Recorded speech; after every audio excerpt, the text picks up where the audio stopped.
ঝিরিঝিরি বৃষ্টির জন্য দর্শিনীর শরীর প্রায় খানিকটা ভিজে গেছে। সে প্রাণপণে দাঁড়িয়ে তাদের মাঠে হাজির হয়। তার পিছে পিছে তৃণা, নিধি, নিফা সবাই হাজির হয়েছে। মাঠের মাঝামাঝি তখন দাঁড়িয়ে আছে অনেকে। ভীষণ হট্টগোল সেথায়। দর্শিনী এগিয়ে গেল। এগিয়ে যেতে তার ফিলে চমকে উঠল। বাবার মাথার এক কোণা দিয়ে গড়িয়ে পড়ছে রক্ত। তাকে ধরে দাঁড়িয়ে আছে দৃষ্টান্তদা। সেথায় চলছে নির্লস বাকবিতর্ক। দর্শিনী সহ সকল মহিলা আঁতকে উঠল। দর্শিনী ছুটে বাবার পাশে গিয়ে দাঁড়ালো। বাবার মাথায় ছাইরাঙ্গা শাড়ির আঁচলটা চেপে ধরল। উৎকণ্ঠিত গলায় বলল, কি হয়েছে বাবা? ব্যথা পেলে কিভাবে? প্রতাপ সাহা এত ব্যথা পাওয়া সত্ত্বেও মিষ্টি হাসলেন।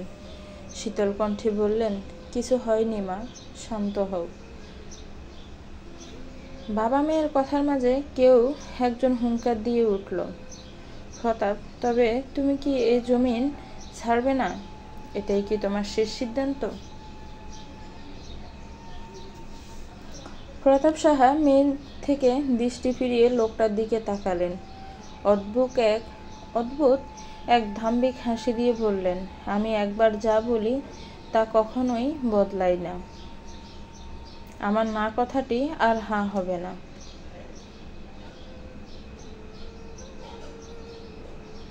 প্রতাপের উত্তরে হরমোহন সেন কুটিল হাসলেন। রহস্যময় কণ্ঠে বললেন, ভেবে বলছো তো? একদম।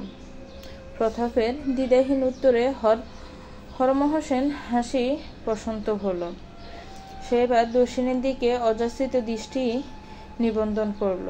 কাজের ছেলেটা থেকে হুকা নিয়ে সেটাই কয়েকটা টান দিয়ে ধোঁয়া ছাড়ল।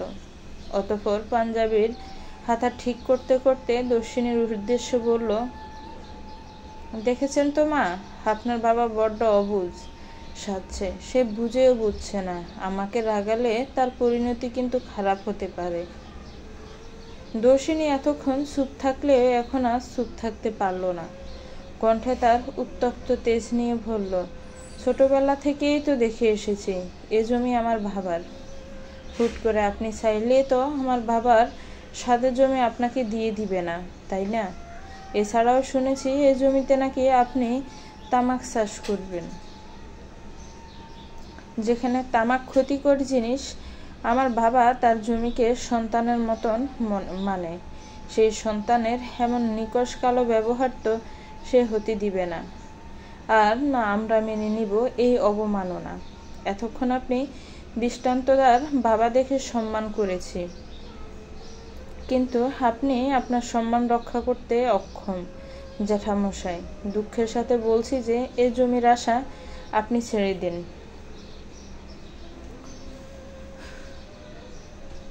দর্শিনীর কথার কারণে হরমোহনের বিশ্রী প্রশস্ত হাসি খানা ধুমে এলো। মুখে বর পড়ল অদ্ভুত হিংস্রতা। কণ্ঠস্বরে কাঠিন্যতা এনে সে হুমকির স্বরে বলল, আমিও দেখি তোমরা কিভাবে আটকাও। মূল্য না বড় মাপের দিতে হয় দেখো। হুমকি দিচ্ছেন? আপনার হুমকিতে কিছু যায় আসে না। আপনার ছেলে হয়ে আমি ওদের পক্ষে আছি।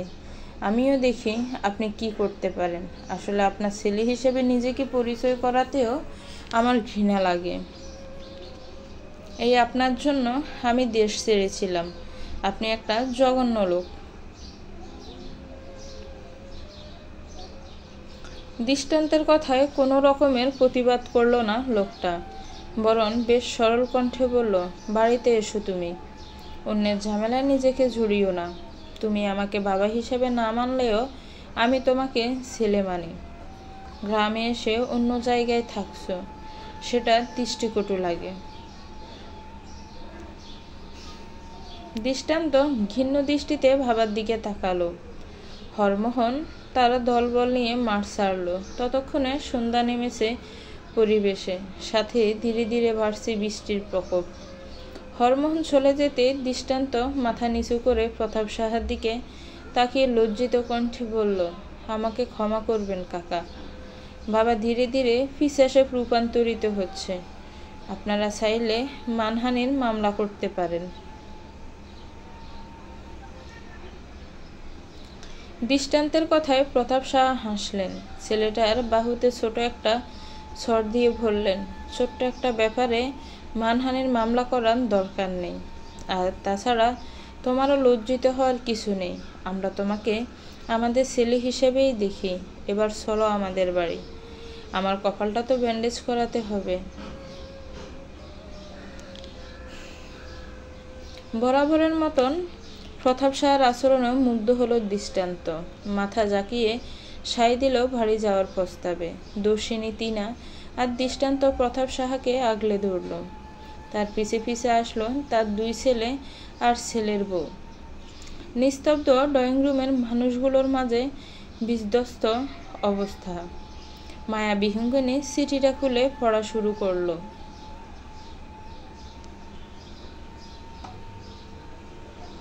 অপ্রিয় পরিবার, তোমরা যখন আমার বিষাক্ত শব্দগুচ্ছ নিয়ে সাজানো পত্রখানা পাবে, তখন আমি তোমাদের কাছ থেকে অনেক দূর চলে গেছি, একদম ধরাছোঁয়ার বাহিরে। চিঠির শুরুতে নিজের পরিবারকে অপ্রিয় বলতে আমার হাত কেঁপেছিল, কিন্তু হৃদয় কাঁপানি একবারও। তোমাদের আচরণ ধীরে ধীরে আমাকে অতিষ্ঠ করে তুলছিল, তাই চলে যাচ্ছি বহুদূর। আমি ফিরে দেখব না তোমাদের। নেই কোনো পিছুটান আমার। বৌদির সাথে তোমরা যা করেছ তাই যথেষ্ট ছিল আমার ঘৃণা কুড়াতে। বিপ্রতীপ দাদা, বরাবরই তোমাকে আমি আমার আদর্শ মানতাম।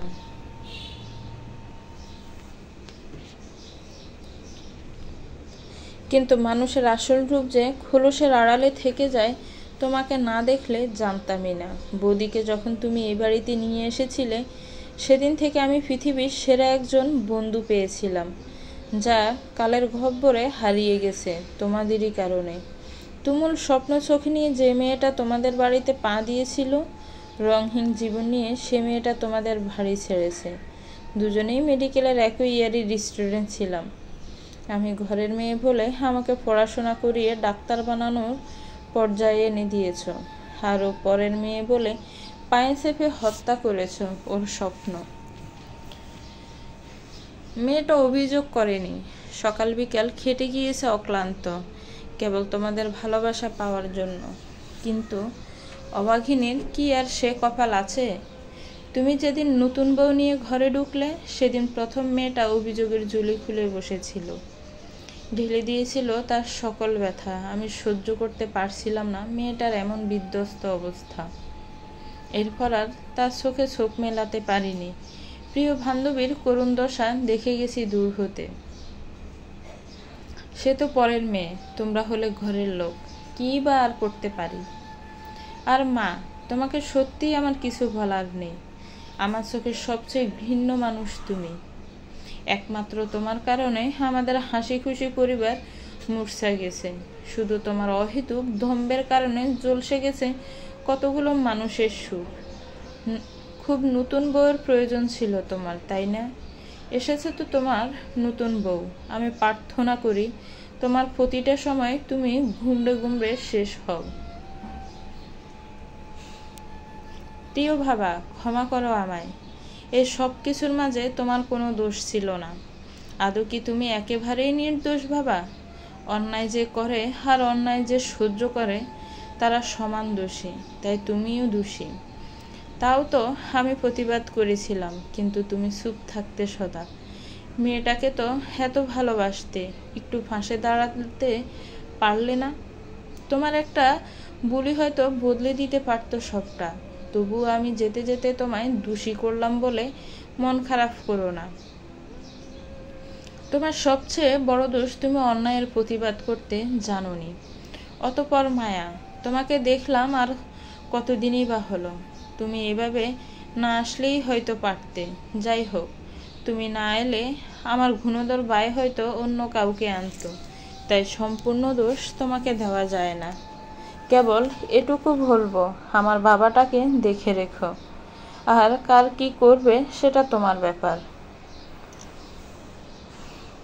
তোমার সংসার তুমি সামলে রেখো। ইতি বিহঙ্গিনী।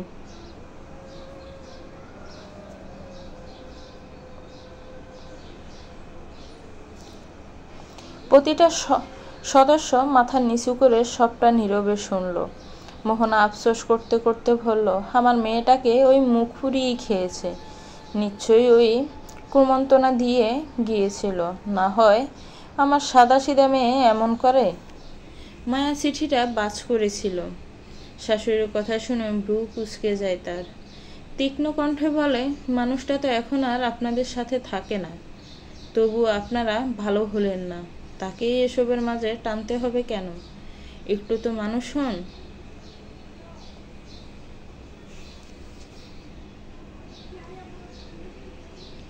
মোহনা ফুঁসে উঠল, আর তো সয় না এই মেয়ের পটর পটর কথা।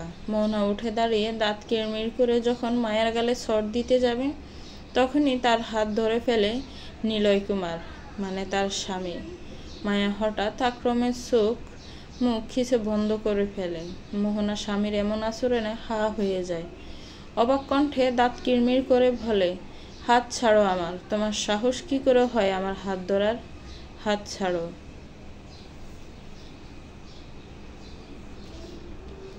মহিলা আর কিছু উচ্চারণ করতে পারে না, তার আগে সপাটে চড় পড়ে তার গালে।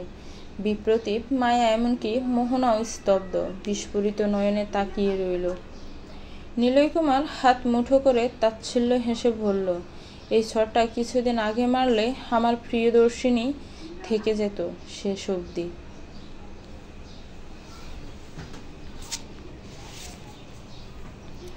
নিলয় কুমারের এমন বদলে সবাই অবাক, বিস্মিত। মায়া কেবল হাসল। এই তো বদল শুরু। বাহিরে তুমুল বর্ষণ। কদমকে হয়তো বীজে সিক্ত বর্ষণের ছোঁয়ায়। দর্শিনীদের বাড়িতে বিরাট রান্নাবান্নার আয়োজন। খিচুড়ি চড়েছে চুলোয়। আবহাওয়া নির্ভর খাবার তৈরি হচ্ছে আজ। বসার রুমটাতে প্রতাপ সাহা, তার দুই ছেলে, স্ত্রী নিপার বাবা মা বোন মৃত্যুঞ্জয় দৃষ্টান্ত তিনি বসে আলাপ আলোচনা করছে। বিকেলের ঘটনাটারই আলোচনার মূল বিষয়।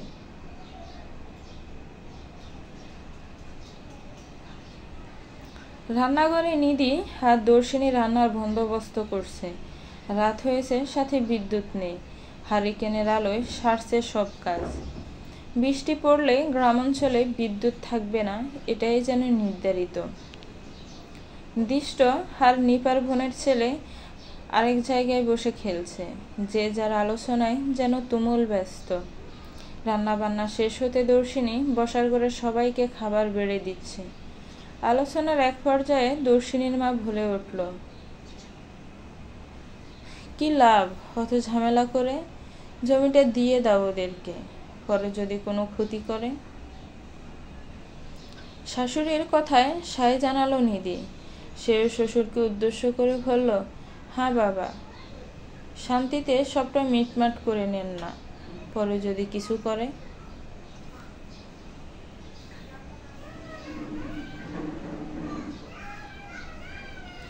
দর্শিনী রান্নাঘর থেকে মাংসের বাটিটা নিয়ে মাত্র ঘরে এসেছে। বড় বৌদির কথাতে সে প্রতিবাদ করে বলে উঠল, না বৌদি, কেন দিবে বাবা জমি? এটা আমাদের জমি।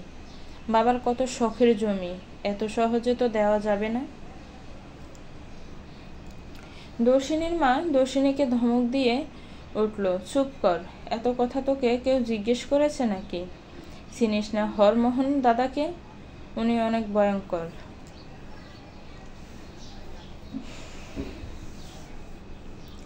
দর্শিনী তো কোনো ভুল বলেনি। এ জমি আমি দিব না সরলা। প্রতাপ সাহার গম্ভীর কণ্ঠ ভেসে এলো।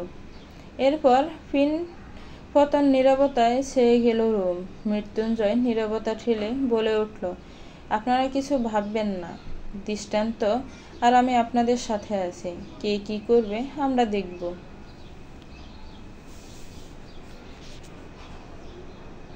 মৃত্যুঞ্জয়ের কথায় আশ্বাস পেল সবাই। দর্শিনী মাংসের বাটিটা নিয়ে আবার রান্নাঘরের দিকে অগ্রসর হলো।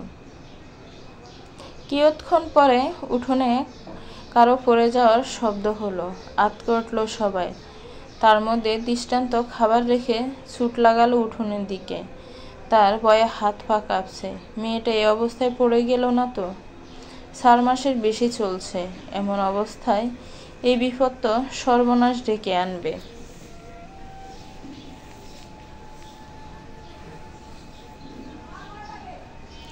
টিনের সালে বৃষ্টির শব্দ যেন ছন্দ তুলছে। রাতের আকাশে মেঘ জমলে রাত ততটা নিকষ কালো লাগে না, বরং অন্যান্য দিনের তুলনায় রাতটা স্বচ্ছ হয়। ঘরের মানুষ বেশিরভাগই উঠানে দাঁড়িয়ে আছে। নিধি তার ছেলেকে উঠোন থেকে তুলে লাগিয়ে দিল এক চড়। কান মলে দিয়ে বলল, পাজি শয়তান ছেলে, বৃষ্টি দেখলে ওর ভিজতে হবে সবসময়। নিশ্চয়ই এখন লুকিয়ে ভিজার জন্য এসেছিল, অন্ধকারের মাঝে তাই পড়েছে। বেয়াদব ছেলে হয়েছে একটা। দৃষ্টান্ত একটা স্বস্তির শ্বাস ফেলল। দর্শিনীর রান্নাঘর থেকে ছুটে উঠোনে নামতে নিলে দমকে উঠে দৃষ্টান্ত। এই এই, তুই উঠোনে নামছিস কেন? দেখছিস না উঠোন কত পিচ্ছিল হয়ে আছে? পড়ে যাবি তো নাকি? সাবধান হবি কবে? অদ্ভুত। দৃষ্টান্তের ধমকে দর্শিনীর পা আবার আগের জায়গায় স্থির হলো। দৃষ্টান্ত কেন সমাধান করেছে তার বুঝতে বাকি রইল না তার। নিধিও স্বাভাবিক কণ্ঠে বলল, হ্যাঁ প্রিয়, তুই আর ভিজিস না অন্তত। দেখ এখানে সবাই কত ভিজে গেছে। যা তাড়াতাড়ি সবার জন্য গামছার জামা কাপড় বের কর। এই ছেলেটার জন্য সবার কি নাজেহাল অবস্থা। দৃষ্টান্ত দাদা প্রথমে ছুটে এসেছে এই আধারে। আমরা তো ভেবেছিলাম তুই কোনো অঘটন ঘটিয়েছিস। যাক, ঈশ্বর বাঁচিয়েছে। দর্শিনী মাথা নাড়িয়ে ঘরে চলে গেল। সবার জন্য জামা কাপড় বের করা শুরু করলো। একে একে সবাই ঘরে প্রবেশ করলো। মৃত্যুঞ্জয় এতক্ষণ সবটা নীরবে পর্যবেক্ষণ করলো। ভ্রু কুঁচকে এলো তার আপনা আপনি। দৃষ্টান্ত শাসন নামক ব্যাপারটা তার ঠিক সহ্য হচ্ছে না। দৃষ্টান্ত একটু বেশিই ভাবছে আজকাল দর্শিনীকে নিয়ে। একে একে যখন সবাই ঘরে ঢুকতে ব্যস্ত, মৃত্যুঞ্জয় তখন ধীর কণ্ঠে দৃষ্টান্তের পিছু ডেকে উঠল, দৃষ্টান্ত শোনো। দৃষ্টান্ত ঘরে ঢুকতে গিয়েও থেমে গেল। তখন অজরে বৃষ্টি পড়ছে পৃথিবীর বুকে, ভিজিয়ে দিচ্ছে উত্তপ্ত পরিবেশকে। দৃষ্টান্ত পিছিয়ে পড়ল, বউ কুচকে বলল, হ্যাঁ বল। মৃত্যুঞ্জয় মুখে কাঠিন্য ভাবটা সরিয়ে সামান্য হাসল। একটু খোঁচা দিয়ে বলল, আজকাল দেখি প্রিয়দর্শিনীর ভালোই খেয়াল রাখছিস, শাসনও করছিস। বাহ, কি ব্যাপার বন্ধু?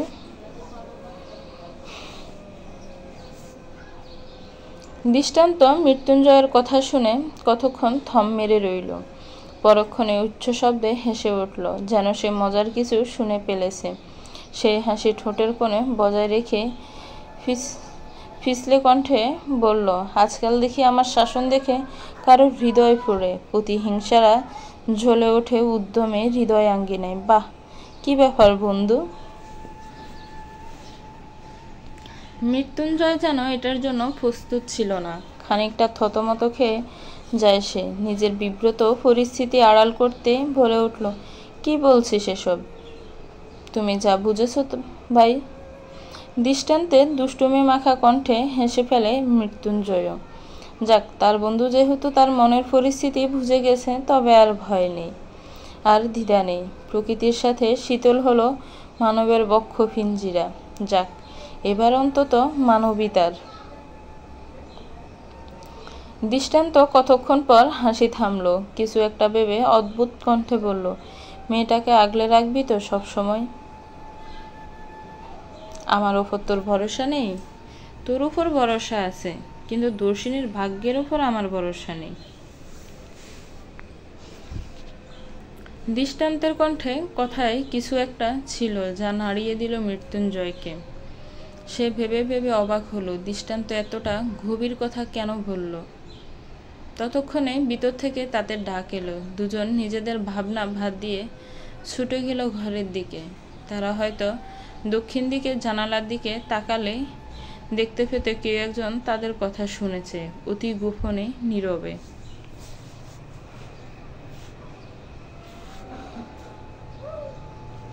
নিপা দৃষ্টের মাথাটা ভালো করে মুছে দিচ্ছে। সবার সাথে তেমন ভালোবাসা না থাকলেও দৃষ্টকে নিপা অনেক বেশি আদর করে।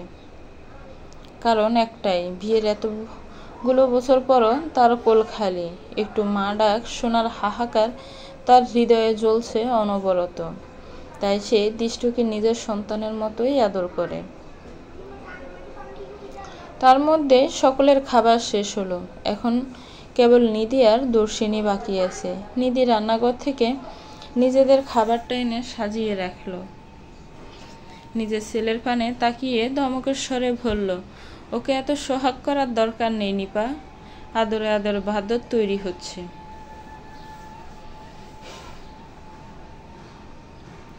মায়ের দমেকে দিষ্ট নিপার গলা জড়িয়ে ধরল। নিপা আহ্লাদিক স্বরে বলল, আহা দিদি, বাচ্চা মানুষ, একটু তো দুষ্টুমি করবে, তার জন্য তুমি ওকে এত ভোগবে না তো। আমার ভালো লাগে না। এই তুই আহ্লাদ দিয়ে ওকে এমন বানাচ্ছিস। একদম আহ্লাদ দিবি না, একটু তো শাসন করিস।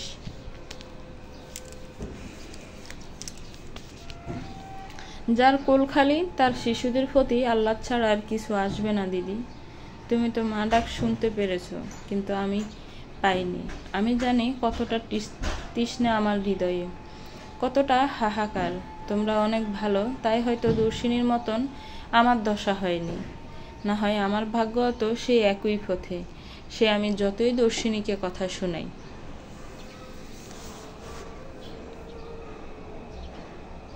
পুরো ঘরময় ফিনপতন নীরবতা। নিফার মতন শক্ত মেয়ে চোখে অশ্রুকণা টলমল করছে। প্রতাপ সাহা নিজের আরাম কেদার থেকে উঠে আসলেন। পুত্রবধূর মাথায় আদুরে হাত বুলিয়ে বললেন, মা, আফসোস রেখো না জীবনের প্রতি। সে তোমাকে যা দিয়েছে তাতে সন্তুষ্ট থেকো। আর রইল সন্তানের কথা, অনেক দম্পতি সন্তান জন্ম না দিয়েও সন্তান পায়। তোমরা দত্তক নিতে পারো, আমাদের কোনো আপত্তি নেই। তোমাদের খুশিতেও আমরা খুশি।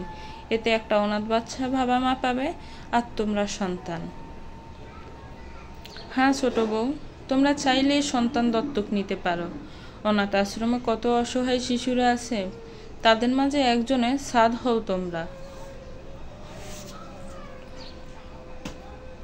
শ্বশুর শাশুড়ির এমন নিবিড় কথায় নিফার ঠোঁট তীর তীর করে কেঁপে ওঠে। দুফোঁটা অশ্রুকণা গড়িয়ে পড়ে নীরবে।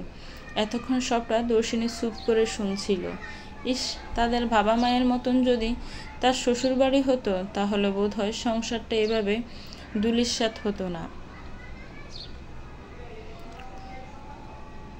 নিফার স্বামী সুমন নিফাকে ধমকিয়ে উঠল, এই এমন কান্না করছো কেন? তোমাকে কি আমরা কোনো কিছুর অভাবে রেখেছি? তোমার বাবা মায়ের সামনে কান্না করছো, তাদের কেমন লাগছে বুঝতে পারছো না? আর দিষ্ট আছে না, ও আমাদের সন্তানই তো।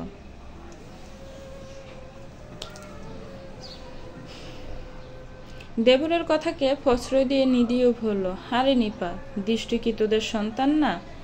এমন করে বলছিস কেন? কান্না বন্ধ কর, সবার খারাপ লাগছে। দর্শিনী ছোট্ট শ্বাস ফেলল। ছোট বৌদির কাছে ধীর পায়ে এগিয়ে গেল, হাঁটু গেড়ে বসলো ছোট বৌদির পায়ের কাছে। ছোট বৌদির চোখ দুটো খুব আদরের সাথে মুছে দিয়ে নিবিড় কণ্ঠে বলল, ছোট বৌদি, তুমি কেঁদো না। ঈশ্বর যখন সব শখ পূরণ করেছে, তখন তোমার এই শখ অপূর্ণ থাকবে না। দেখেছ, তোমার শ্বশুরবাড়ির মানুষ তোমার চোখের জল জড়তে দিচ্ছে না। তোমার কত ভাগ্য। এমন ভাগ্যের ওপর না পাওয়ার কলঙ্ক আর লেখন করো না। তোমাকেও মা ডাকার মতন কেউ নিশ্চয়ই আসবে। নিপা থামল, বিষণ্ণ কণ্ঠে বলল, এত বছরেও যার কোলো কেউ এলো না, তার কোলে কি আর কেউ আসবে?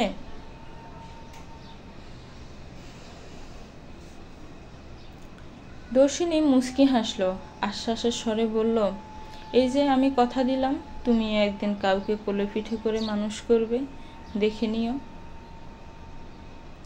নিপা চুপ হলো, সাথে চুপ হলো নীরব পরিবেশ। টিপ টিপ বৃষ্টির ফোঁটাগুলো কেবল ছন্দ তুলে যাচ্ছে। দর্শিনীর ভেতরে খুব গভীর ভাবনা ভাবছে। আজকাল তার মন কুডাকছে, তার সন্তানের তো ভাবা নেই। যদি জন্ম দিতে গিয়ে সেও চলে যায় বহুদূর, তবে বাচ্চাটা এখন আর অনাথ হবে না। এই তো সে তার বাচ্চার জন্য নতুন বাবা মা খুঁজে এনেছে। নতুন একটা দিনের আবির্ভাব ঘটল। সময়টা ঠিক সুন্দর স্বচ্ছ সকালের পরের ভাগ। মায়ের নিচ্ছুপ ভঙ্গিতে দাঁড়িয়ে আছে ছাদের গ্রিল ধরে। আজ তার ভেতর চঞ্চলতা নেই, কেমন নিষ্পাপ তার দৃষ্টি। চোখের আজ বাসাহীন। তার মধ্যে পাশে ছাদের লম্বাটে ছেলেটা হাজির হয়। কোঁকড়ানো চুলগুলো এলোমেলো, ঢিলেঢালা শার্ট জড়ানো শরীরে, মুখে একটা কৌতূহল হাসি বিদ্যমান। সেই হাসিটা বজায় রেখে সে তাদের ছাদের কার্নিশ ঘেঁষে দাঁড়ালো একদম মায়ার সম্মুখে। মায়ার ধ্যান ভাঙল না, নির্বিষ দৃষ্টি উচ্ছ্বাসে পরিপূর্ণ হলো না, পেট ফেটে বেরিয়ে এলো না মজার কোনো বাক্য। মায়ের আচরণে ভ্রু কুঁচকায় ছেলেটা, অদ্ভুত কণ্ঠে বিস্ময় প্রকাশ করে বলে, কিরে, তোর ধ্যান কোথায় আজ? হা করে আকাশে তাকিয়ে রইলি যে? কোনো জরুরি কিছু দেখাচ্ছে নাকি আকাশে? সেটা না দেখলে কি তোর মাথায় আকাশ ভেঙে পড়বে? মায়ার ধ্যান ভাঙল বিবর্ণ এক হাসি দিয়ে। বলল, কি বলো ওইসব হৈমন্ত ভাই? তোমার কাছে সবসময় উদ্ভট কথাবার্তা। তা কখন এলে ছাদে? টেরই পেলাম না যে। এমন হা করে আকাশের দিকে তাকিয়ে থাকলে তো টের পাবিও না। আকাশ না যেন মাছের মাথা, চোখ দিয়ে কিলে খাচ্ছে। তারা গুনছিলি নাকি দিনের আকাশ? মায়া রিনরিন কণ্ঠে হেসে বলল, চোখ ঘুরিয়ে বলল, তুমিও না হৈমন্ত ভাই আকাশের সাথে মাছের তুলনা করছো? একমাত্র তোমার দ্বারাই এমন কথা বলা সম্ভব। হ্যাঁ, যত দোষ হেমন্ত ঘোষ। তা মাছের মাথা প্রেমী মায়াবতী, আজ যে আপনার এসএসসির রেজাল্ট বেরিয়েছে, সে খবর আছে? মায়ের হাসি খুশি চেহারাটা এক নিমেষে আধারে ডেকে গেল। প্যাকাশে হলো গোলগাল ছোট্ট মুখটা। মনে হচ্ছে এখনই অশ্রু বৃষ্টি নামবে চোখ আকাশের বুক থেকে। তার চোখের সামনে বেসে উঠল ঝুলন্ত লাশ, এলোমেলো ঘর, রক্তাক্ত চিঠি আর বিশ্বাসঘাতকতার শিকার হওয়া এক কিশোরীর করুণ আর্তনাদ। মায়া নিজের কান চেপে ধরল, উদ্ভ্রান্তের মতো বলে উঠল, দিবাই, দিবাই, আমার দিবাইটা কই গেল? হৈমন্ত ভাই, আমার দিবাইটা কই? মায়ার পরিবর্তনে বিচলিত হইল হৈমন্ত। কোনো রকমে নিজের হাত এগিয়ে দিয়ে মায়ার মাথায় হাত রাখল, কণ্ঠে শীতলতা রেখে নিবিড়ভাবে বলল, শান্ত হ মায়া, শান্ত হ। কথা কিন্তু এটা ছিল না, ভুলে যাচ্ছিস নিজেকে দেওয়া কথা। মায়া চুপ কর একদম। যদি এখন না থামিস তবে তোকে আমি এখান থেকে নিয়ে যেতে বাধ্য হব। তুই কি সেটা চাচ্ছিস? মায়ার চোখের সামনে বিভৎসভাবে অতীত ফুটে উঠেছে, তবুও সে নিজেকে শান্ত করলো। মাত্র 16 বছরের মেয়েটা কিভাবে এমন শক্ত হলো, সে অতীত বারবার তার চোখে ভেসে উঠল। সেদিন তার বয়স কতই বা ছিল, 11 এপার ওপার। কিন্তু যে ভয়ঙ্কর চিত্র সে দেখেছিল তা আজও তাকে তাড়া করে বেড়ায়। 2 বেনি করা মায়া স্কুল ড্রেস পরা, মাত্রই স্কুল থেকে এসেছিল। বোনের ঘরের সামনে গিয়ে অনবরত দরজা খুলতে বলছিল, কিন্তু অপর পাশ থেকে কোনো উত্তর এলো না। বিচলিত হয়ে অবশেষে বাড়ির বড়রা দরজা ভাঙল। ফ্যানের সাথে ঝুলে থাকতে দেখলো তাদের বাড়ির এক রাজকন্যাকে। এরপর থেকে মায়া শক্ত হয়ে গেল, বদলে গেল তার সবটা। হৈমন্ত মায়াকে সামান্য ধাক্কা দিল, অতঃপর ধ্যান ভাঙল মায়ার। কতক্ষণ চুপ থেকে নিজেকে সময় দিল। ধীরে ধীরে তার মুখভঙ্গি বদলানো শুরু করলো। মুখমণ্ডলে তখন মন খারাপের ঘন মেঘ সরে গিয়ে জায়গা নিল রহস্য। সেই রহস্যমাখা দৃষ্টি নিয়ে মায়া হৈমন্তের দিকে তাকালো, বিভীষিকাময় হাসি দিয়ে বলল, ভাগ্যিস তুমি সেই অতীত মনে করিয়ে দিয়েছ হৈমন্ত ভাই। নহে আমি তো ভুলেই বসেছিলাম। যেন আজকে আমার শ্বশুরবাড়ির সবার আদারিয়া মুখ আর করুণ আর্তনাদ দেখে আমারও মন খারাপ হয়ে গিয়েছিল। একটা সময়ের জন্য আমি তাদের প্রতি দুর্বল হয়ে গিয়েছিলাম, কিন্তু না, এই দুর্বলতা ভুল জায়গায় সৃষ্টি হয়েছে, তাই না বলো? আর যাই হোক, এমন মানুষের জন্য কি আদৌ দুর্বলতা মানায়? এখনো আমার অনেক কিছু জানা বাকি। এখানে আর যার জন্য এসেছি তার রহস্য উন্মোচন করা বাকি। এত তাড়াতাড়ি দুর্বল হলে হবে নাকি? হৈমন্ত হাসল। মায়ার বয়স আবেগের, সে আবেগে পড়ে যেতে পারে সেটা হৈমন্তর জানা আছে। তাই তো সে সবটা সামলে নেওয়ার জন্য এত দূর অবধি মায়ার সাথে এসেছে। মায়ের ভবিষ্যৎ অন্তত ওর বড় বোনের মতন হতে দিবে না হৈমন্ত। মায়া কতক্ষণ চুপ থাকে, তারপর দৃঢ় কণ্ঠে জিজ্ঞেস করে, আমার রেজাল্ট কি হৈমন্ত ভাই? হৈমন্ত ব্রু কুঁচকায়, তীক্ষ্ণ কণ্ঠে বলে, এতক্ষণে রেজাল্টের কথা মনে পড়ল?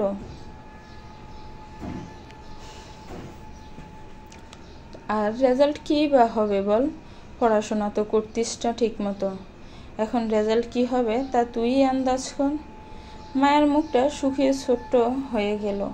তবে কি তার রেজাল্ট অনেক খারাপ হয়েছে? মায়ের মুখের পরিবর্তন দেখে হেসে উঠে হৈমন্ত। মায়ের মাথায় টোকা দিয়ে বলে, পাশ করে গেছিস, এখন আর আমসির মতন মুখখানা করতে হবে না। যারা পড়াশোনা করেছিস তাতে যে পাশ করেছিস সেটাই শুকরিয়া জানা। A+ আসেনি, তবে ভালো রেজাল্ট হয়েছে। প্রতিশোধের নেশায় বুধ না হলে হয়তো আরো ভালো হতো।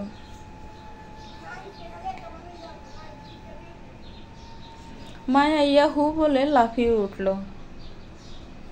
দপ করে শব্দ হলে বাড়ির ছাদে পরক্ষণে মোহনার কণ্ঠস্বর ভেসে এলো।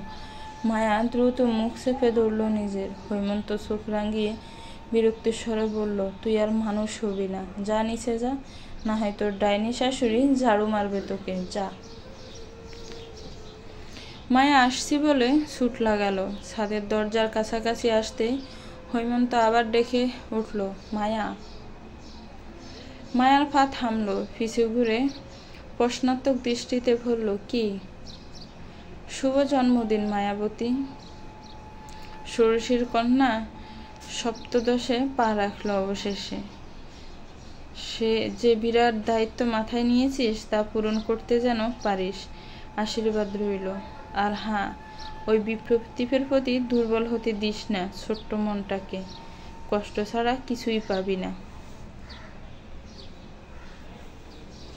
হৈমন্তর কথা শেষ হতে গটগট পায়ে বেরিয়ে গেল নিজেদের ছাদ থেকে। মায়া কেবল সে রইল নির্বাক। অতঃপর ছোট্ট একটা হাসি দিয়ে বলল, মায়েরা কেবল হৈমন্তদের বিপ্রতিভরা বড়জোর মোহ হতে পারে, এর বেশি কিছু না। গ্রামের এক বিয়েতে দর্শিনীদের বাড়ি শুদ্ধ সবাই হাজির হয়েছে। দর্শিনীর বাবা গ্রামের স্কুলের শিক্ষক ছিলেন বিদায় তাকে গ্রামের মানুষ একটু বেশি সম্মানের চোখে দেখে। সেই সুবাদে তাকে গ্রামের সব অনুষ্ঠানে থাকতে হয়, সবার মন রক্ষা করার জন্য। দাসপাড়ায় এক বিয়েতে এসেছে সবাই। দর্শিনী, তার বাবা মা, দুই ভাই, বড় বৌদি, বৌদির পরিবার, ছোট বৌদি, ছোট বৌদির পরিবার ত্রিনা। নিধি এবং নিফার বাবা মা মূলত প্রতাপ সাহাকে দেখতে এসেছিল, তাই বিয়ের নিমন্ত্রণে তারাও এসেছে। রাত বাজে 8টা। হিন্দু বিয়ে সাধারণত রাতেই হয়, হয়তো গোধূলি লগ্নে, নয়তো মধ্যরাতের দিকে। এই বিয়েটা মধ্যরাতেই হবে। বিয়ে বাড়ি তুমুল জমজমাট। দর্শিনী প্রথমে আসতে চায়নি। এই ভিড়ের মাঝে তার কেমন জানি অস্বস্তি হচ্ছিল। তবুও দর্শিনী সবার জোরাজোরিতে এক প্রকার আসতে বাধ্য হলো। গ্রামের লোক কেমন দৃষ্টিতে যেন তাকাচ্ছে তার দিকে। সে জানতো এমন কিছুই হবে, তাই সে আসতে চায়নি। এসেই যখন পড়েছে, তার এত কিছু ভেবে লাভ নেই। দর্শিনী হঠাৎ অনুভব করলো তার পিছে কেউ দাঁড়িয়ে আছে। পাশের মানুষটার শরীরের সুগন্ধিটার সাথে সে পরিচিত। দর্শিনী পাশ ফিরে তাকালো। এক পলক দেখে সে চোখ নামিয়ে নিল। বিন্দেশি পুরুষের কি সর্বনাশা রূপ! দর্শিনীর মতন নারীর চোখ হাটকে গিয়েছিল সেই রূপে, ভাবা যায়? মৃত্যুঞ্জয় হাসি মুখে দর্শিনীর পাশে এসে দাঁড়ালো। মিষ্টি কণ্ঠে বলল, কি ব্যাপার প্রিয় দর্শিনী, আমাকে দেখেও দেখলেন না যে? দর্শিনী নিজেকে একটু দাতস্থ করল। বুকের মাঝে টিপ টিপ শব্দটা ক্রমশ বাড়ছে। এমনটা কেন হচ্ছে? আগে তো কখনো এমন হয়নি, তাহলে আজ কেন? দর্শিনী নিজেকে দাতস্থ করে নিবিড় কণ্ঠে বলল, কে বলেছে দেখিনি?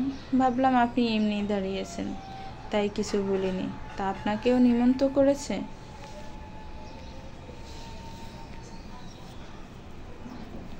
হ্যাঁ, আমি আর দৃষ্টান্ত নিমন্ত্রিত।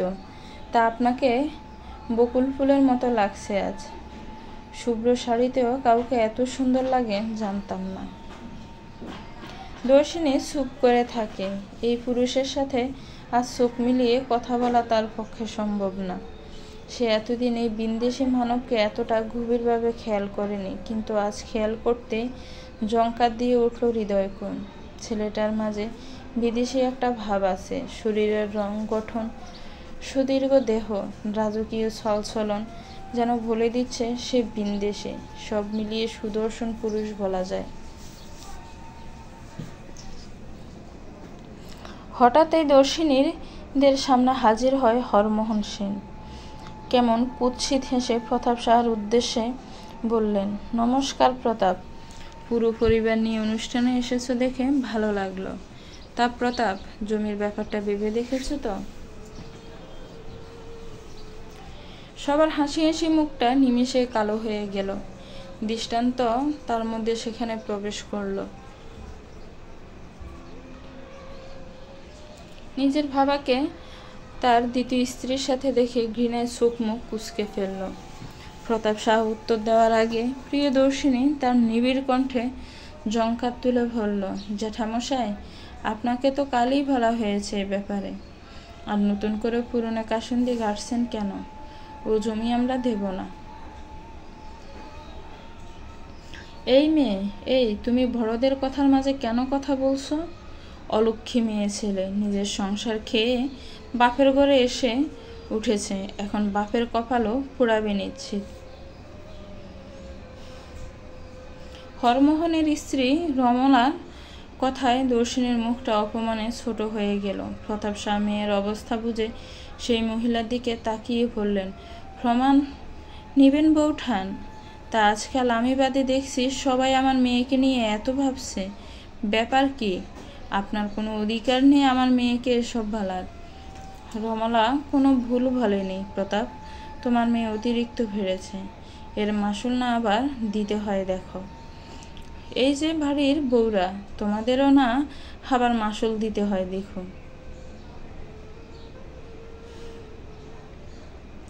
হরমোহনের কথার বিপরীতে দর্শিনীর বড় ভাই প্রদীপ কথা বলল। এমন এক কথায় দু কথায় বিরাট ঝামেলা সৃষ্টি হলো। তর্কাতর্কি গাঢ় হতে গ্রামের লোক তাদের আলাদা করে দিল।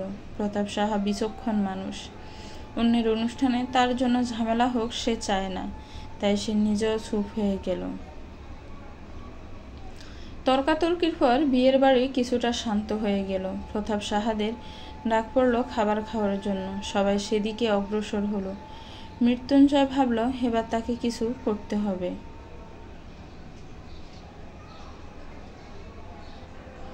খাবারের কাছে আসতে দর্শিনীর মাথা ঘুরে উঠল।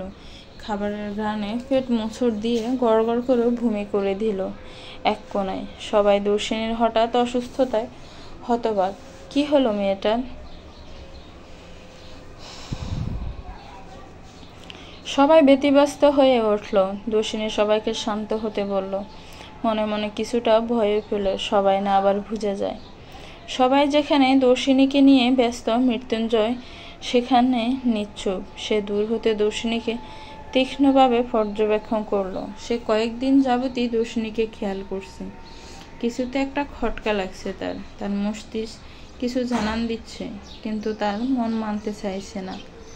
সবাইকে ব্যতিব্যস্ত হতে দেখে দর্শিনী বলল, বাবা, আমি বাড়ি চলে যাই, তোমরা থাকো। আমি বাড়ি গিয়ে বিশ্রাম নিলেই ঠিক হয়ে যাব। মেয়ের কথায় ঘোর প্রতিবাদ জানালো প্রতাপ সাহা। কি বলো মা, তুমি একা একা চলে যাবে? না, গেলে আমরা সবাই যাব। না না বাবা, তোমরা তো খাওনি এখনো, তোমরা খেয়ে দিয়ে আস্তে ধীরে আসো, আমি পারবো।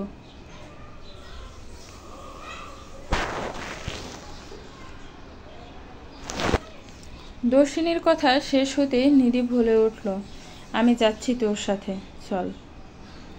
নিধির কথা শুনে দৃষ্ট হাউমাউ করে কেঁদে উঠল। সে বিয়ে না দেখে কিছুতেই যাবে না। কতক্ষণ বাক বিতর্কের পর ঠিক হলো টিনা আর দর্শিনী যাবে। মেয়েটাকে একা ছাড়া চেয়ে টিনা সাথে গেলে সবাই হাঁপ ছেড়ে বাঁচবে। অবশেষে দর্শিনীর বড় ভাই তাদের রাস্তা অবধি দিয়ে গেল। দুই রমণী পথ ধরল বাড়ির দিকে। দর্শিনীর নিজেকে একটু বেশি ক্লান্ত লাগছে, হয়তো প্রেগনেন্সির লক্ষণগুলো দেখা দিচ্ছে। দর্শিনীরা বেরিয়ে যেতে হরমোহন তার সাথে চাকরটাকে কিছু ইশারা করে পৈশাসিক হাসলেন। খুব বাজে কিছু হবে। রাত 12টা। দৃষ্ট ঘুমিয়ে গেছে ভাবার কোলে। সবাই হাঁপ ছেড়ে বাঁচল। এবার বাড়ি ফিরতে পারবে। ছেলেটার জন্য এতক্ষণ কেউ জায়গা থেকে নড়তে পারেনি। মৃত্যুঞ্জয়ও বেশ আকর্ষণ নিয়ে বিয়ে দেখছে। তার বরাবরই ভাঙ্গেলে বিয়ে দারুণ লাগে। হঠাৎ কোথা থেকে গ্রামের এক ছেলে ছুটে আসলো। হাঁপাতে হাঁপাতে প্রতাপ সাহার সামনে দাঁড়ালো। কোনো রকম উচ্চারণ করলো, কাকা কাকা, আপনাদের বাড়িতে ধাউ ধাউ করে আগুন জ্বলছে, সব পুইরা ছারখার। প্রতাপ সাহা যেন কিছুক্ষণের জন্য তবদা খেয়ে গেলেন। পরক্ষণে চেয়ার থেকে উঠে ছুট লাগালেন বাড়ির দিকে। তার পিছু পিছু সব ছুটতে শুরু করলো। শত্রুকে পাশে দেখেও কিভাবে সে নিজের চোখের মণিকে একা ছাড়ল। মেয়েটা বোধ হয় আর নেই। হরমোহন এক পৈশাসিক হাসি হাসলেন। বড় মাসল দেওয়া শুরু এখন থেকে। রাতের আধারকে আরো বিভীষিকাময় আধারে রূপান্তরিত করেছে দর্শিনীদের আগুনে পুড়ে যাওয়া বাড়ির কালো ধোঁয়া।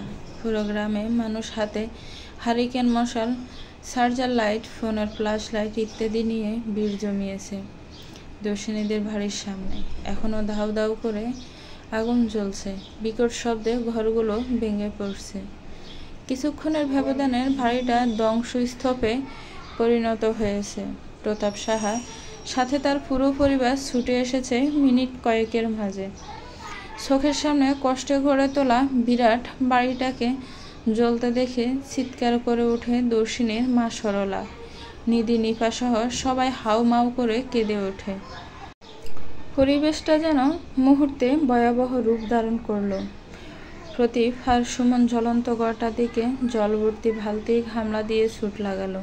ইতিমধ্যে অবশ্য গ্রামের মানুষজন মারা শুরু করে দিয়েছিল। বাড়ির এমন বিধ্বস্ত অবস্থা দেখে কিয়ংশ সময়ের জন্য যেন সবাই ভুলে গেল এই বাড়িতে দুটো মেয়ে এসেছিল বিশ্রামের জন্য। তাদের কি অবস্থা, কি খবর, এটা জানার যেন কারো আগ্রহ রইল না। সবাই কেবল বিশাল বাড়িটাকে বাঁচানোর আপ্রাণ চেষ্টায় মগ্ন হয়ে রইল। মেয়ের মায়া যেন এত বছরে বাড়ির চেয়ে বেশি হতে পারেনি মধ্যবিত্ত পরিবারের কাছে। তার উপর মেয়ে হলো স্বামীর সংসার ছাড়া। তার কতটুকুই বা মূল্য। এ বাড়ির থেকে তো আর বেশি হবে না, তাই না?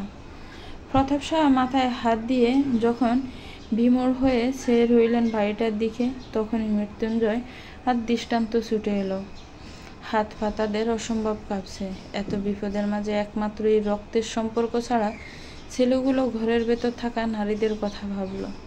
উৎকণ্ঠা নিয়ে জিজ্ঞেস করলো, ত্রিনার প্রিয়দর্শিনী কোথায় কাকা? চমকে ওঠে প্রতাপ সাহা। সাথে সাথে চুপ হয়ে যায় পরিবেশ। এতদম গম্ভীর হয়ে প্রকৃতি। অবশেষে সবার মনে পড়ে মেয়েগুলোর কথা।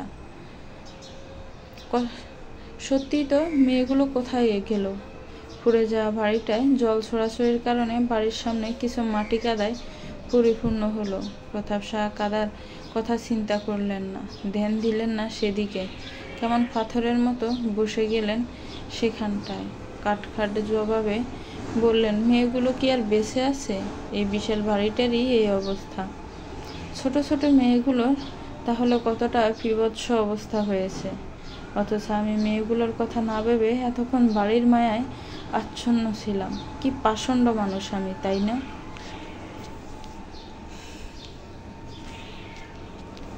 এবার হইচই হা হুতাশে ভরে গেল পরিবেশ। মানুষদের আহাজারিতে পরিপূর্ণ চারপাশ। আগুনে ততক্ষণ ঝিমিয়ে গেছে। কেবল ছাইয়ের স্তূপ লাল রাঙ্গা আবা হয়ে তার উপস্থিতি জানান দিচ্ছে সকলের। তখন বিধ্বস্ত অবস্থা। মৃত্যুঞ্জয় ছুটে গিয়েছে ঘরটা সামনে, কিন্তু ঘরের ভিতরে প্রবেশ করার কোনো সুযোগ নেই। খুবই ভয়াবহভাবে পুড়েছে সে ঘর। সে স্থির হয়ে চেয়ে থাকে সে ঘরের ভিতরে। প্রিয়দর্শিনীকে পাবে পাবে করে কি সে হারিয়ে ফেলল? প্রণয়ের ফুল এভাবেই ফোটার আগে তবে মূর্ছা গেল। দর্শিনীর মা রীতিমতো জ্ঞান হারিয়েছে। যতই হোক, ভারী আর মেয়ের শোক একসাথে সামাল দেওয়ার ক্ষমতা তার হয়ে ওঠেনি। প্রতাপ সাহা যেন মূর্তি হয়ে গেল। নিপা নিজের কপাল চাপড়াতে চাপড়াতে আহাজারি করে উঠে বলল, মাথার উপরের আশ্রয়টা শেষ হয়ে গেল। এত ধ্বংসের স্বাদের সংসার আমাদের কি হাল হলো? দর্শিনী তিনা কোথায় গেল? কোথায় ওরা? মেয়েগুলোর সাথে তখন কেন এলাম না? মেয়েগুলো কোথায় গেল? এজন্য আমি বারবার বলেছি দর্শিনীকে ওই নরপিশাচের সাথে ঝগড়া না করতে। আমার কথা শুনলে তো? আমি তো সবসময় খারাপই চাই। দেখলো তো এখন পরিণতি। আমি জানতাম ওই জানোয়ার লোক এমনই কিছুই করবে। দেখো না গো তোমরা, আমার দর্শিনী কই? তিনা কোথায়? নিপার আহাজারিতে পরিবেশ আরো ভয়ঙ্কর নিস্তব্ধতা ধারণ করলো। নিধি পুড়ে যাওয়া বাড়িটার দিকে টলমলে দৃষ্টিতে তাকিয়ে থেকে নিপাকে ধমক দিয়ে উঠল। কড়া গলায় শাসনের স্বরে বলল, একদম হাই হাই করবি না ছোট। দর্শিনী আর তিনার কিচ্ছু হবে না, তুই চুপ কর। মায়ের মাথায় জল দে। কিছু হয়নি আমার তিনার আর দর্শিনীর। নিপা চুপ হলো না, বরং আরো ফ্যাস ফ্যাস করে কাঁদতে লাগলো। মৃত্যুঞ্জয়ের শরীরে রক্ত আরো হিম হয়ে গেল।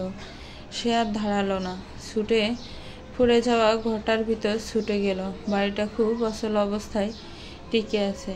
একটু জোরে বাতাস হলে মাথার উপর বড় দোসালা টিনটা ভেঙে পড়বে। মৃত্যুঞ্জয়কে ছুটে যেতে দেখে দৃষ্টান্ত পিছে পিছে গেল। সত্যি বলতে দৃষ্টান্তের পা নড়ছে না। নিজের প্রিয় মানুষের পুড়ে যাওয়াটা দেহটা দেখার সহ্য শক্তি যে তার নেই। চিত্ত আর অশান্ত। এই জীবনে কি তার আর প্রিয়তমার সাথে ঘর করা হবে না? মিষ্টি সংসার করার স্বপ্নটা কি তার অপূর্ণই রয়ে যাবে?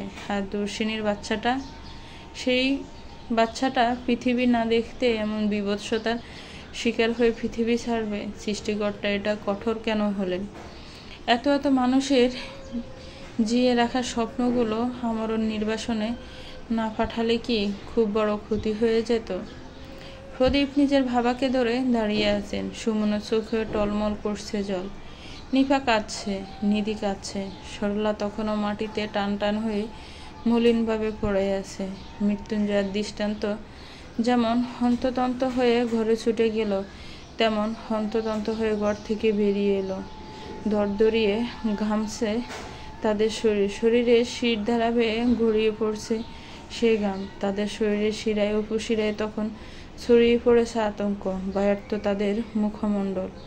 মৃত্যুঞ্জয়ের ডান হাতের কবজির দিকটা কালশিটে হয়ে গেছে। বোধ হয় আগুনের আঁচ লেগেছে সেথায়। কিন্তু ওরা ঘরের ভিতর কি এমন দেখেছে যে আতঙ্কিত হয়ে আছে? ওদের মুখমণ্ডল পুড়ে যাওয়া নারী দেহগুলো কি এতটাই বিভৎস ছিল?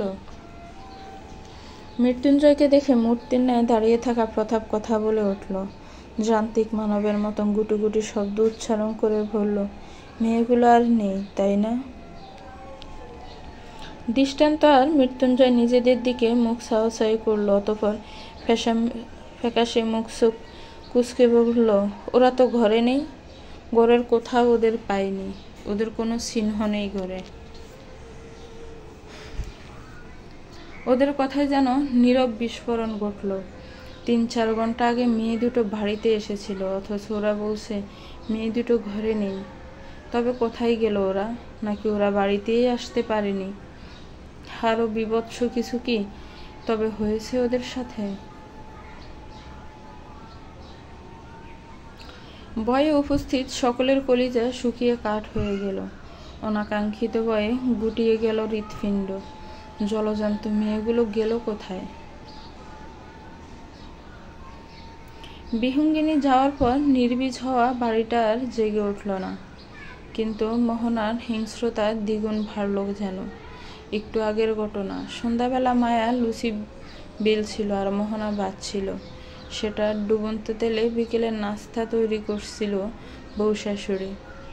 মায়া তার হাতে শেষ লুচিটা কড়াইতে মাঝে ছাড়তে নিলে মোহনা ইচ্ছাকৃত অনেকখানি গরম তেল মায়ার হাতে লাগিয়ে দেয় চামচ নাড়ার বাহানায়। ছিটকে উঠে মায়া, ভীষণ যন্ত্রণায় চিৎকার দিয়ে ওঠে। মোহনা কিছু জানে না ভাব ধরে রইল। মায়ার চিৎকারে বিপ্রতীপ তার শ্বশুর হাজির হয় তৎক্ষণাৎ। ছেলেকে দেখে মোহনা দ্রুত ফ্রিজের কাছে ছুটে গিয়ে বরফ এনে মায়ার হাতে লাগিয়ে দেয়। ভাব এমন যে সে মায়ার ব্যথায় ভীষণ ব্যথিত হয়েছে। মায়া কিছুটা শান্ত হতে বিপ্রতীপ আর ওর বাবা রান্নাঘর থেকে প্রস্থান নেয়। মায়া তখন তার হাতে নিবিড়ভাবে ফু দিয়ে যাচ্ছে। ইস, গোলগাল হাতটা কেমন লাল হয়ে আছে। মায়ার এমন বিধ্বস্ত রূপ দেখে প্রশান্তির হাসি হাসে। তার যেন ভীষণ তৃপ্তি লাগছে এই কাজটা করে।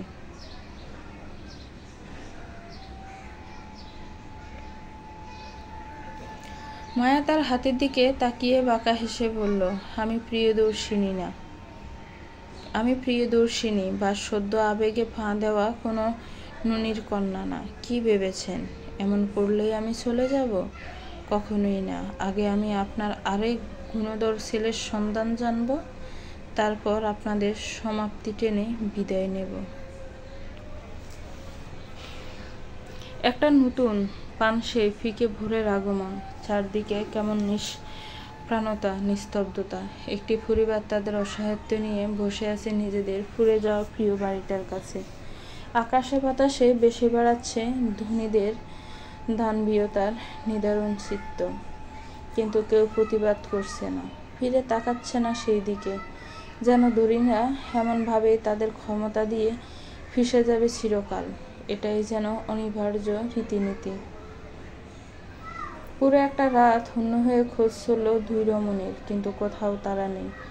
এ যেন বিরাট বিস্ফোরণ ঘটল এক রাতের মাঝে। মেয়েগুলো কোথায় গেল সেটা যেন কারো বোধগম্য হচ্ছে না। এমনকি হরপ্রসাদের বাড়ি অবধি গিয়ে মৃত্যুঞ্জয় এবং দৃষ্টান্ত হুম্বিতম্বি করে এসেছে, তবে এতে বিশেষ লাভ কিছু হয়নি।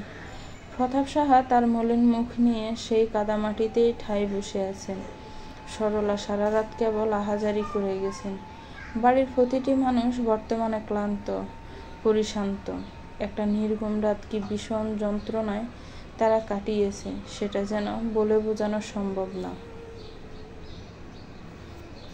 মৃত্যুঞ্জয়ের দৃষ্টান্ত মোটামুটি গ্রামের অধিকাংশ জায়গা খোঁজ করে প্রতাপদের কাছে হাজির হলো। দুজনেই অসম্ভব হাঁপাচ্ছে, শ্বাস দ্রুত উঠানামা করছে, সাথে হৃৎপিণ্ড অস্বাভাবিকভাবে লাফাচ্ছে। দৃষ্টান্ত আর মৃত্যুঞ্জয়কে দেখে প্রতাপ সাহার মুখে হাসি ফুটল। আশার আলো দেখল যেন। পাহাড়ের ন্যায় অটল থাকা প্রতাপ সাহা বাচ্চাদের ন্যায় শুধালেন, পেলে বাবা আমার মেয়ে দুটোকে? দৃষ্টান্ত আর মৃত্যুঞ্জয় ডানে বামে মাথা নাড়ালো, যার অর্থ তাদের ব্যর্থতা প্রকাশ করছে। নিধির বাবা মা তিনার শোকে যেন পাথর হয়ে গেলেন।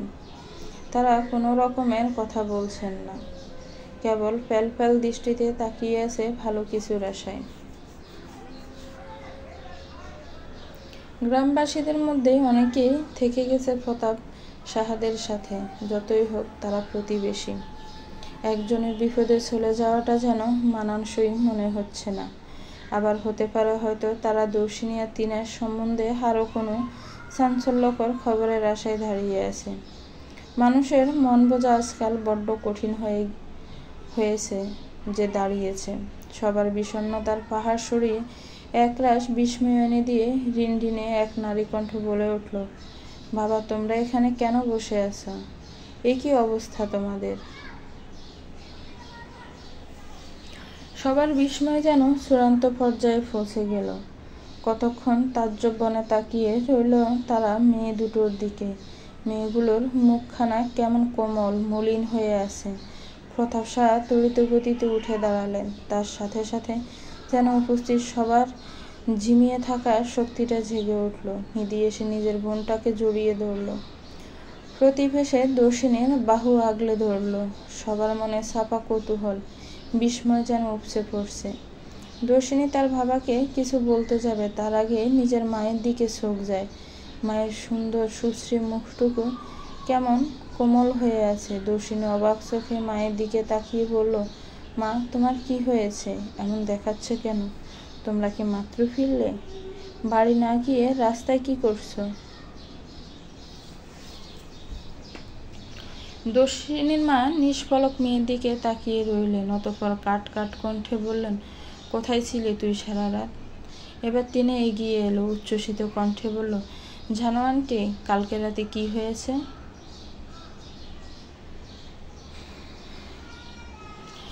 সবার বিস্ময়ে আকাশচুম্বী। মেয়েগুলো কোথায় ছিল সারা রাত?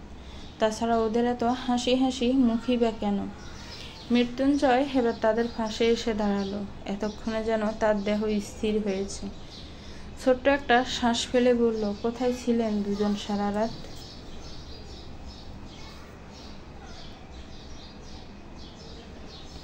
ভাইয়া, আমরা তো আমাদের ক্যাম্পে ছিলাম কাল রাতে। তিনার উত্তরে হা হয়ে রইল সবাই। তাদের যেন বলার কোনো ভাষা নেই। যে মানুষগুলোকে তারা হন্য হয়ে খুঁজেছে, তারা কিনা ক্যাম্পে ছিল। কারো মুখ থেকে আর কোনো শব্দ যেন বের হলো না।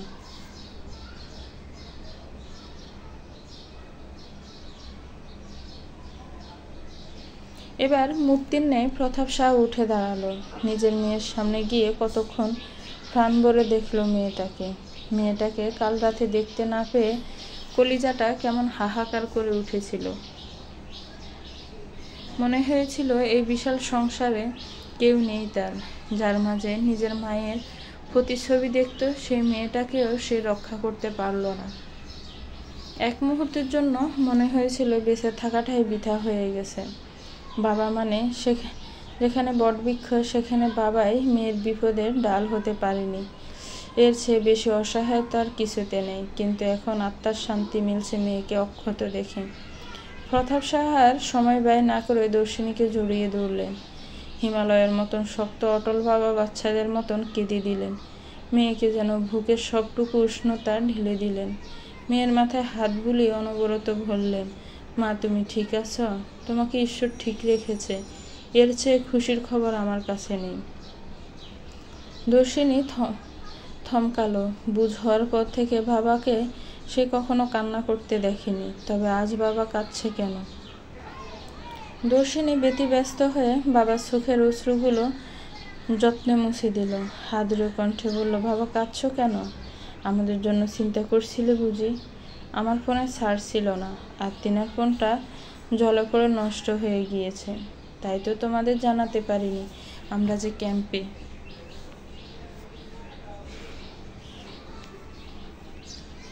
এত রাতে ক্যাম্পে গিয়েছিলেন কেন, সেটা তো পরিষ্কার করুন।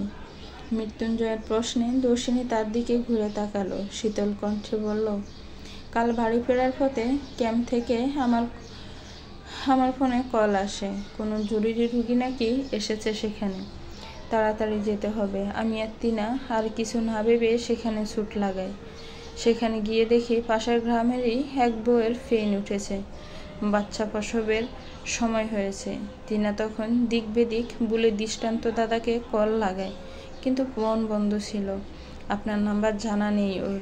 অতঃপর আমরাই লেগে গেলাম কাজে।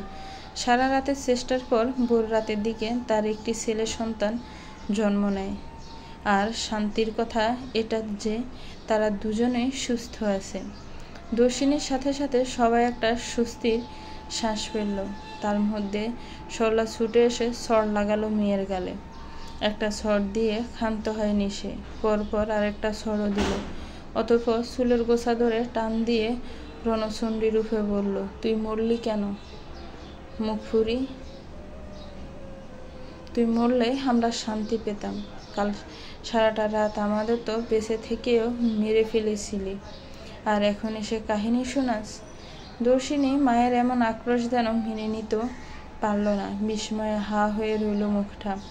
বিস্মিত কণ্ঠে বলল, মা, আমি করেছিটা কি? দেখ তোর বাবার স্বপ্নে গড়া বাড়িটার দিকে তাকিয়ে। দেখবি তুই কি করেছিস তার প্রমাণ। একদম শেষ করে দিয়েছিস তুই আমাদের। মরে গেলি না কেন তুই? দর্শিনী মায়ের দিক থেকে চোখ ফিরিয়ে ভারী দরজাটার দিকে তাকালো। ধীর পায়ে এগিয়ে গিয়ে দরজাটা খুলতেই একটা পুড়ে যাওয়া ভারী দিক চোখে পড়ল তার। যে বাড়িটাতে সে শৈশব কৈশোর কাটিয়েছে, সে বাড়ির এমন দশা দেখে সে স্তব্ধ। তিনিও হাঁ হয়ে তাকিয়ে রইল। চোখ যে বিশ্বাসই করতে পারছে না সেই দৃশ্য। দর্শিনী কাঁপা কাঁপা কণ্ঠে প্রশ্ন ছড়ল, কিভাবে এমন হলো? অতঃপর গড়গড় করে সবটা বলল তার বড় ভাই। সারাটা রাতের বিধ্বস্ততার বর্ণনা দিল সে। কি ভয়ানক কাল রাত্রি ছিল। দর্শিনী সবটা শুনে পাথর হয়ে গেল। অতঃপর গুটি গুটি পায়ে মায়ের কাছে এগিয়ে গিয়ে তাচ্ছিল্য হেসে নরম কণ্ঠে শুধালো, মা, তোমার আমার প্রতি অভিযোগটা ঠিক কি? ছড় মারার কারণটা কি? বাড়ি পুড়েছে বলে, নাকি সেই বাড়ির ভিতরে আমি ছিলাম না বলে? পুড়ে যাওয়ার সন্তানের দেহ দেখার এত ইচ্ছে তোমার মা?